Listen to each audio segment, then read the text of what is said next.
Herkese merhabalar arkadaşlar. Bugün sizlere elma pestili tarifi vereceğim. Yine bahçemden toplamış olduğum elmalardan harika pestiller yaptım. Tarifime geçmeden önce kanalıma abone olup beni desteklerseniz çok sevinirim.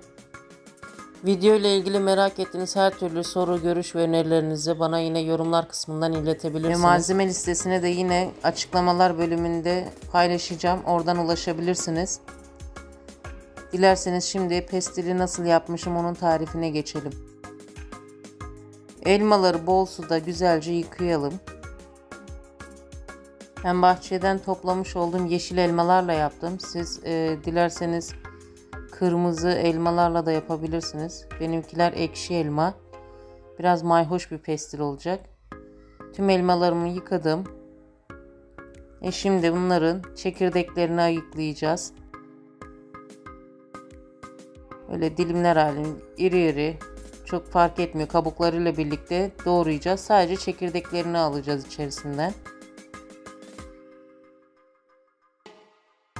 Tüm elmalarımızı doğruyoruz.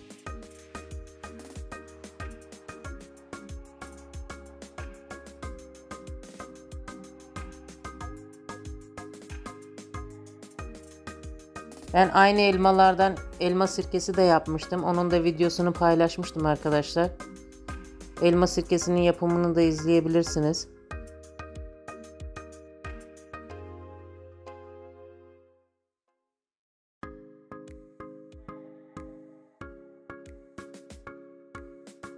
Bu sene bahçedeki elma bereketli çıktı. Daha da elmalarım var. Bir kısmını da elma kurusu yaptım. Diğer kısmını da belki komposta yaparım. Henüz karar vermedim. Evet, doğramış olduğumuz elmaların üzerine 1 su bardağına yakın su dolduruyoruz. Ve ocağın altını yakıp kaynamaya bırakıyoruz. Yumuşayıncaya kadar iyice haşlıyoruz.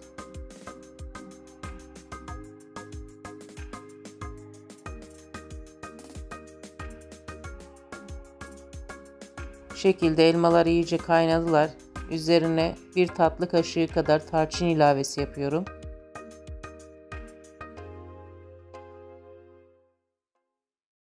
Ben biraz da şeker ilavesi yaptım. Çünkü elmalarım çok ekşi geldi. Biraz mayhoş olsun istedim. Tatlı ekşi karışık olsun istedim. Birazcık da şeker ilavesi yaptım. Videomda paylaşmadım ama. Elma koyu geliyorsa arada bir sıcak su ekleyerek çözdürebilirsiniz. Yani seyreltebilirsiniz. Elmalar tamamen haşlandıktan sonra blender yardımıyla iyice eziyoruz.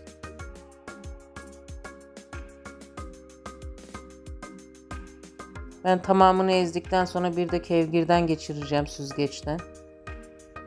Pürüzsüz olmasını istiyorum.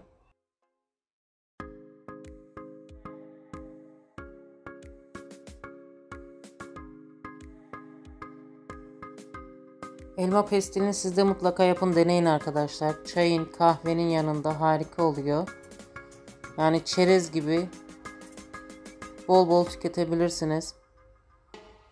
Zaten pestillerimi yaptıktan, kuruduktan sonra arasına bal süreceğim. Tekrardan ceviz, susam ve Hindistan ceviziyle süsleyeceğim. Siz elinizde badem ya da fındık varsa onlarla da süsleyebilirsiniz. Her haliyle gerçekten çok harika oluyor.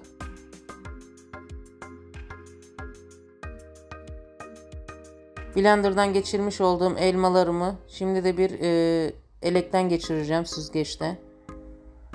İçerisinde herhangi bir tortu kalsın istemiyorum.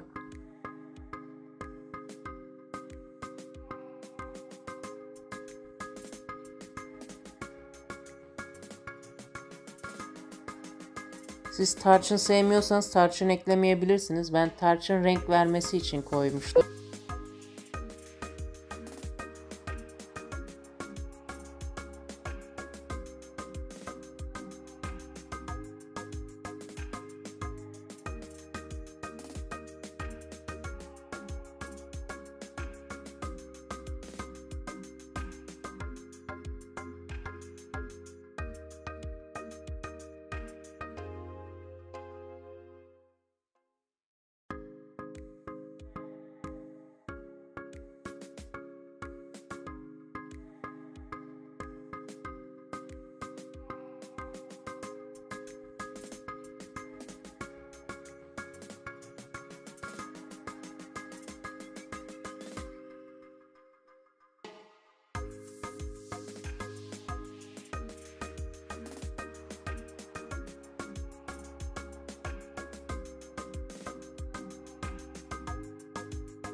Şöyle kıvamına bakıyoruz. Bu kıvam iyi.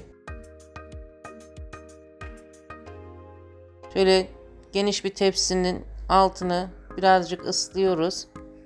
Islatıyoruz yani yapışmasın diye. Orta incelikte kuruyabilecek kadar yaydırabildiğimiz kadar yaydırıyoruz pestilimizi.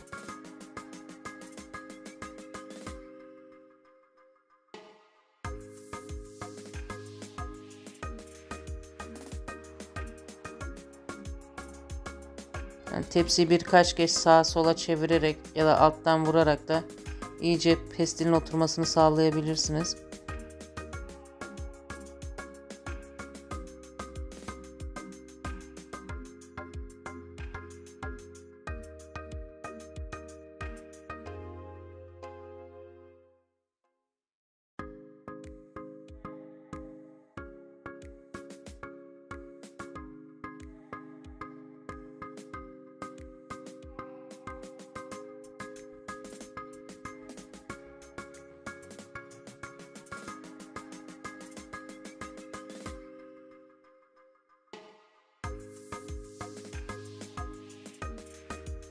İlk tepsime pestilimi yaydırdım.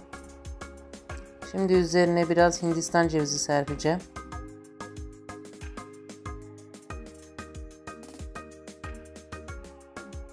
Dediğim gibi siz dilediğiniz bir kuru yemiş de serpebilirsiniz.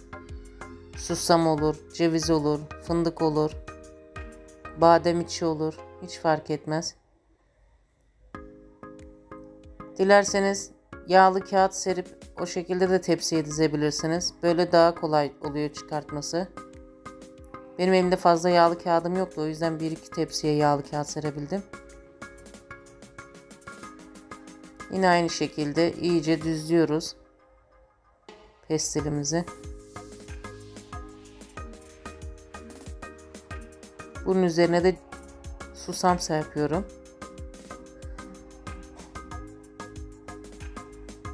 Dilerseniz hiçbir şey serpmeyebilirsiniz. Sade olarak da kurutabilirsiniz. Sade olarak kuruttuktan sonra arasına bal sürüp yine dilediğiniz kuru yemişlerle sarıp kavanoza kaldırabilirsiniz. Bu pestili yapıp kuruttuktan sonra mutlaka kavanoz içerisinde buzdolabında saklamanız gerekiyor. Öbür türlü fazla dayanmaz. Yani serin ve kuru yerde saklasanız dahi ister istemez karıncalanmalar olur, bozulmalar olur. En garanti şekli buzdolabında cam kavanoz içerisinde saklamak. Ben pestilimin tamamı bitene kadar bulabildiğim her tepsiye bunları yaydırdım. Bunun üzerine de ceviz kırığı seriyorum. Evet, hepsini balkonuma dizdim. Bu şekilde 1-2 gün kurumasını bekleyeceğim. Evet, bu ikinci günüydü arkadaşlar. Üçüncü günde gördüğünüz gibi tepsimin biri boş. Kuşlar alıp uçmuş. Yani uçurup götürmüşler. Pestilimin birini kuşlara kaptırdım. Diğerleri de hala bazıları ortaları çekmemiş. Bazıları da kurumuş zaten. Bu şekilde ayrılmaya başlıyorlar.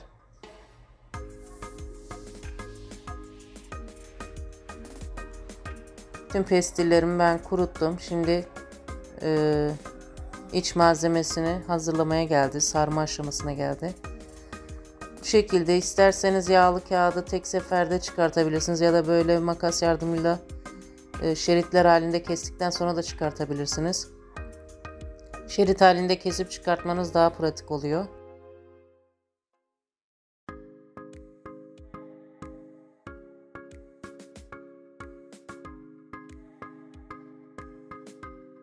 Evet, tepsiye yaydırdığımızın kenarlarını bir bıçak yardımıyla kaldırıyoruz. Gördüğünüz gibi.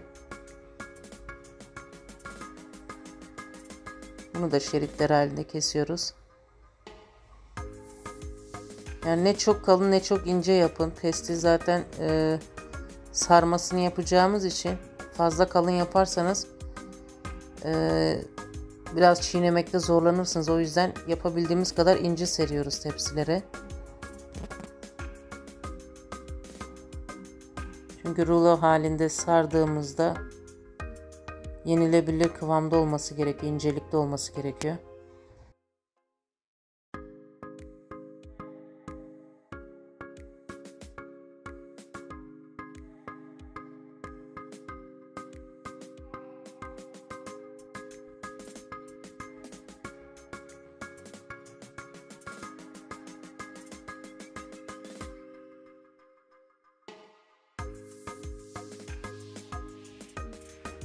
Bakın yağlı kağıttan çok rahatlıkla ayrılabiliyor. Şu şekilde bir ucundan tuttuğunuz zaman çekiyorsunuz. Çok rahat bir şekilde sökebiliyorsunuz.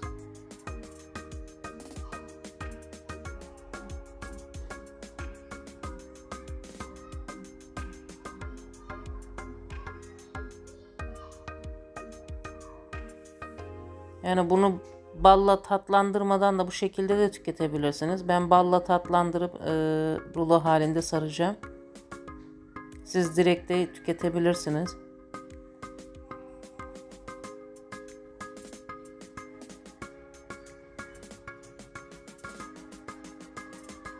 Evet, bir tencere pestilimden bu kadar çıktı.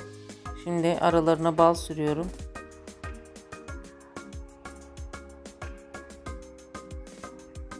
Ceviz serpip rulo halinde sarıyorum. Rulo ya da üçgen muska şeklinde. Siz dilediğiniz şekilleri verebilirsiniz.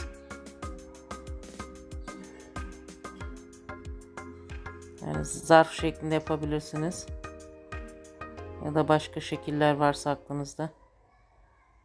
Bu şekilde arasına susam serpiştirdim. Muska şeklinde yaptım.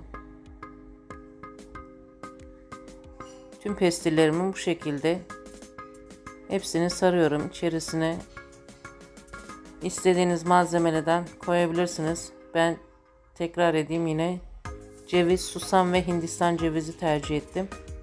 Onları kullandım. Siz fındık, bademçi ya da elinizde başka hangi kuru yemiş varsa, fıstık olur, Antep fıstığı olur.